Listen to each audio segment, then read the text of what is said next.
కానీ ఇప్పుడు ఈ సిద్దిపేట జిల్లా ఉమ్మడి మెదక్ జిల్లా అంటే హరీష్ రావును కాదని వేరే వ్యక్తి గెలిచే అవకాశాలు ఉంటాయన్న. అంటే బీఆర్ఎస్ పార్టీ ఈ ఉమ్మడి మెదక్ అంటేనే బీఆర్ఎస్ అంటేనే ఉమ్మడి మెదక్లా ఉంటుంది. అంటే గతంలో కేసీఆర్ నుంచి కావచ్చు చాలామంది ఉన్నారు బీఆర్ఎస్ నుంచి. వచ్చే అవకాశం ఉంటుంది ఎందుకంటే బీఆర్ఎస్ కంచుకోట ఇది. మీరు అన్నట్టు బీఆర్ఎస్ మొదటి నుంచి బీఆర్ఎస్ కంచుకోట అయిన మెదక్ కానీ, అటు సంగారెడ్డి కానీ, ఇటు సిద్దిపేట కానీ, ఈ 3 నియోజకవర్గాలలో ఈసారి బీఆర్ఎస్ తగ్గింది. రెండోది సెకండ్ క్యాడర్ లీడర్ల ప్రభావంతో పార్టీ అనేది తగ్గింది, పార్టీ వ్యవహారాలు తగ్గినాయి. First cadre leader second cadre లీడర్ను యాక్సెస్ చేయకపోవడం కూడా వ్యతిరేకత మొదలైంది. రెండోది రాజకీయ పరంగా కూడా మీరు అన్నట్టుగానే బీసీ వాదం కానీ, ఎస్సీ వాదం కానీ, రెడ్డి కమ్యూనిటీ కానీ ఆలోచిస్తుంది. అరే 1000 ఓట్లున్న వెలమా కమ్యూనిటీకి మనం 15,000 ఓట్లున్న రెడ్డిలం ఎందుకు బానిసలుగా బతకాలనేది చైతన్యమైంది. అట్లే ఈరోజు బీసీలు కూడా చైతన్యమవుతారు. ఈ ప్రాంతంలో సిద్దిపేట కానీ, గజ్వేల్ కానీ, ఇటు దుబ్బాక కానీ 3 నియోజకవర్గాలలో నిన్నటి దాకా వెలమా కమ్యూనిటీ ఉన్నప్పుడు ఏ రెడ్డి కమ్యూనిటీని కూడా వాళ్ళు యాక్సెప్ట్ చేయలేదు అనేది ఆరోపణలు ఉన్నాయి, వాస్తవమే.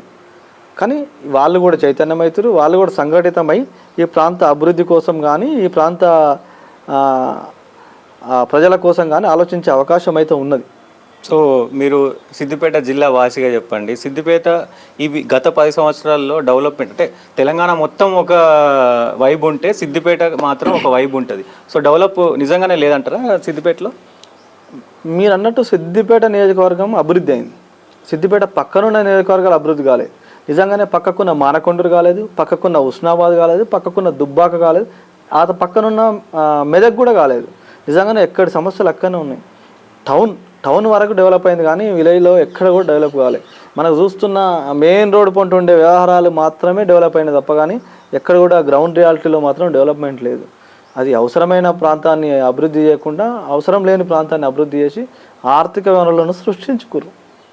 సో ఈ వెనుకబాటు, ఈ పక్కన ఉన్న కాన్స్టిట్యున్సీలు వెనుకబాటుకు ఏం కారణాలు అయి ఉంటాయి? రాజకీయ కారణాలే. ఇప్పుడు దుబ్బాక నియోజకవర్గం ఉంది, ఆడ రఘునందన్ రావు ఎమ్మెల్యేగా ఉన్నాడు కాబట్టి నిధులు ఇవ్వలేదు. ఆయన నాకు నిధులు ఇవ్వలేదు అని అసెంబ్లీలో గగ్గోలు పెట్టిండు, బయట గగ్గోలు పెట్టిండు ప్రతిరోజు. ఈ పక్కన ఉన్న ఉస్నాబాద్ టీఆర్ఎస్ పార్టీది అయినప్పటికీ కూడా అభివృద్ధి కాలేదు. ఈ పక్కన ఉన్న మానకొండూరు అభివృద్ధి కాలేదు. మానకొండూరులో ఆయన ఎస్సీ ఎమ్మెల్యే అని చెప్పి కొంత వివక్ష చూపిరని ఆయన ఆరోపించిండు చాలాసార్లు. కానీ అది ఎక్కడ మీడియాలో బయట రాకుండా మేనేజ్మెంట్ చేయడం ఇదంతా రాజకీయాల్లో సహజం అయిపోయింది. కాబట్టి మెదక్ ఉన్నది, మెదక్ కూడా ఇప్పటికెక్కడ అభివృద్ధి లేదు, ఇంకా అంటరానితనం ఉంది, అక్కడ ఇంకా ఆర్థిక అసమానతలు ఉన్నాయి, ఇంకా సంక్షోభం ఉంది. మనం చూస్తున్నప్పటికీ ఓన్లీ టౌన్లు మాత్రమే డెవలప్ చేసిన కానీ గ్రామాల్లో లేదు. ఈ గ్రామాల్లో ఇప్పటికి కూడా ఇంకా చాలా రకాల వివక్షలు ఉన్నాయి, ఆధిపత్యం నడుస్తుంది. ఇవన్నీ రాజకీయ పార్టీల కన్సర్న్లోనే జరుగుతున్నాయి.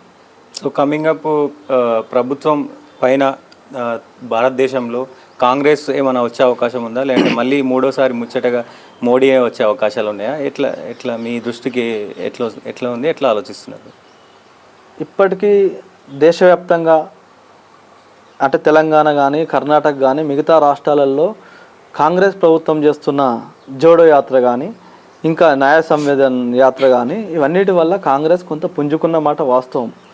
ఈ పుంజుకున్న కాంగ్రెసు తెలంగాణలో ఎట్లయితే అధికారం వచ్చిందో దేశంలో కూడా వచ్చే అవకాశం ఉంది. ఎందుకంటే బీజేపీ మతత్వ పార్టీగా, రెండోది అనేక అఘాయిత్యాలకు పాల్పడుతున్న లీడర్లు ఉన్నారు. రోజు మనం సోషల్ మీడియాలో, మాధ్యమాల్లో, మీడియాలో రెగ్యులర్ 400 పైన సీట్లు మాకు వస్తాయని చెప్పి కాన్ఫిడెన్స్ తోటి ఉంది కదా. నేను కూడా అంటున్నా, ఇప్పుడు నేను కూడా మెదక్లో నేను ఎంపీగా గెలుస్తా అని చెప్తున్నా, కానీ అది ప్రజలు నిర్ణయిస్తారు. ఇది కూడా 400 సీట్లు వస్తాయనేది మోడీ ప్రభుత్వం కానీ, లేకుంటే రేపు రాహుల్ ప్రభుత్వం. ఈక్వేషన్ ఏమైనా వర్కౌట్ అవచ్చా? ఇంత ముందుకు ఎప్పుడైనా సరే 2 టర్ములు మాత్రమే అటు రాష్ట్రాల్లో కావచ్చు, పైన ప్రభుత్వం కావచ్చు, 2 టర్ములు మాత్రమే ప్రజలు ఎప్పుడు కూడా 2 టర్ములే ఇచ్చారు. ఆ ఈక్వేన్స్ ఏమైనా వర్కౌట్ అయ్యే ఛాన్స్ ఉందంటారు? అది నేను అందుకే అన్నా, యూత్ కానీ ఏదైనా కొంత అప్డేట్ వర్షన్ అనేది మొదలైంది. ఏదైనా ఫోన్ అప్డేట్ కావాలంటేనే ఇంటర్నెట్ ఆన్ చేసి అప్డేట్ కొడితేనే అది మళ్ళీ యాక్టివేట్ అయ్యి పునరావృతం అవుతుంది. ఈడ కూడా ప్రభుత్వాలు మారుతున్నాయి.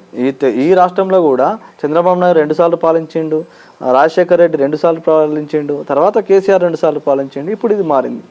అంటే ప్రజలు మార్పును కోరుకుంటారు, ఎప్పటికప్పుడు మార్పును కోరుకుంటారు. అది వ్యవస్థ కూడా మార్పును కోరుకుంటుంది. అందులో భాగంగానే రాజకీయాలలో సముచితమైన మార్పులు వచ్చే అవకాశాలు ఉన్నాయి. నిజంగానే మోడీ ప్రభుత్వం పోయి కొత్త ప్రభుత్వం రావచ్చు, లేకుంటే ఏదైనా అలయన్స్ కూడా ఏర్పడవచ్చు. ఇండియా కూటమి లాంటి అలయన్స్లు కూడా ఏర్పడే అవకాశం కూడా ఉంది ఈసారి. సో ఎట్లా మీరు ఒక ఇండిపెండెంట్ అభ్యర్థిగా చెప్పండి, డెవలప్మెంట్ అంటే ఎట్లా ఉండాలన్న అసలు నిజంగా డెవలప్మెంట్ అనేది రూరల్ డెవలప్మెంట్ కావచ్చు, పట్టణాల డెవలప్మెంట్ కావచ్చు, అసలు రాజకీయ నాయకుడు అనేటోడు ఎట్లా ఉండాలి, ఎట్లా డెవలప్ చేయాలి?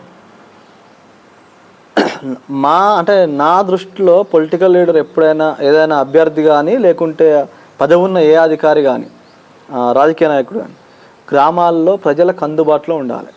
ఈ ప్రాంతంలో అందుబాటు లేకుండా ఈరోజు ఎమ్మెల్యే అవుతాడు, ఎన్నో ఉంటాడు ఆయన.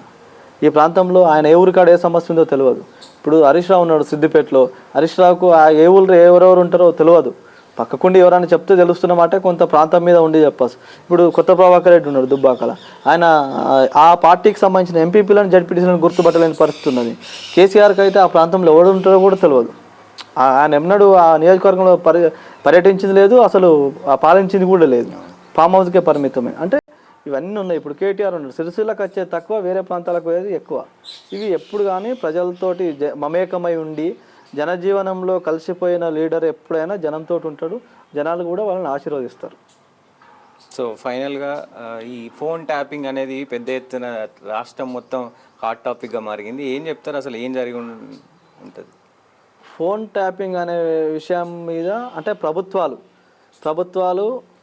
నిజంగానే ఒక నివేదిక ఏర్పాటు చేసి ఆ సంబంధిత శాఖకు ఆదేశాలు జారీ చేసి నిజంగానే పూర్తిస్థాయి విచారణ చేయమని ప్రభుత్వాలు కోరాలి. ఎందుకంటే నిబద్ధతతో కూడుకున్న ప్రభుత్వం ఏదైనా సరే, నిబద్ధత కాంగ్రెస్ కానీ, అది బీఆర్ఎస్ కానీ, బీజేపీ కానీ, నిబద్ధతతో కూడుకొని ప్రభుత్వాలు అయితేనే అట్లాంటి ఆదేశాలు లేవు. నిన్న దుబ్బాక చెరుకు శ్రీనివాసరెడ్డి కూడా అదే ప్రకటించిండు, నా ఫోన్ ట్యాపింగ్ చేసి ఈరోజు దుబ్బాకలో గెలవగలిగినవు అని చెప్పి కొత్త ప్రభాకర్ రెడ్డిని ఆయన కామెంట్ చేసిండు. అట్లాగే గజ్వేల్లో కూడా బురుపల్లి ప్రతాప్ రెడ్డి మీద ఆ పార్టీ కాంగ్రెస్ పార్టీ అభ్యర్థి ఆరోపించిండు. అంటే ఇవన్నీ రోజు వ్యవహారాల్లోనే జరుగుతున్న క్రమంలో ఫోన్ ట్యాపింగ్ అనే వ్యవహారం ఈరోజు ముఖ్యమంత్రుల కాడికి మొదలుకుంటే కేంద్ర మంత్రుల వరకు కూడా ఫోన్ ట్యాపింగ్ అనే వ్యవహారం నడుస్తుంది. కాబట్టి దాని మీద పూర్తి స్థాయి నివేదిక ప్రభుత్వాలు కోరి సంబంధిత శాఖలను ఆదేశించి వివరాలు సేకరించి ప్రజలకు వెసులుబాటు ఉండే విధంగా పబ్లిక్ డొమైన్లో ఇస్తే అందరికీ నిజంగానే ఏం జరుగుతున్నది అర్థమవుతుంది. కానీ ఏం చెప్పకుండా ప్రభుత్వాలు విచారణలో ఉన్నాయి, ఆదేశిస్తాం చూస్తామంటే కాకుండా పోయింది.